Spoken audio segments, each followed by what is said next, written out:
It was nearly a month ago when a pilot program was launched aimed at addressing the needs and possible expansion of the mass transit program on Guam.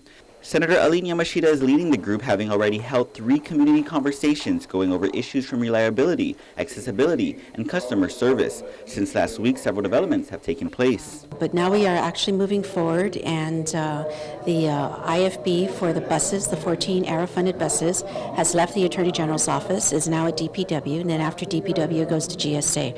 So I'm very hopeful that we're going to have a new fleet it has to be built, so maybe in a year that will be here. The over dozen buses will be provided through ARA funding that will be Americans with Disabilities Act or ADA compliant, possibly through a multi-year service contract. Yamashita says the next steps are working with the GRTA board to discuss what are the different standards of service. And what's really, really important for us is to define what do we want it to look like.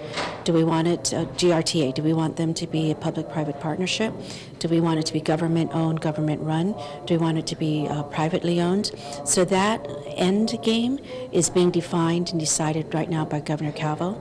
And then once he decides that, then we'll talk about how to best get there. So that's a real critical puzzle piece. Yamashita says she'll continue to hold the community conversation meetings with stakeholders, along with working with the General Services Agency, the Attorney General's Office, and the Office of Public Accountability to see that everything falls into place. The correct way to do it, the way we want to do it, to ensure that the numbers of people riding the bus, we'd be attracted to do that. The ridership does need to go up.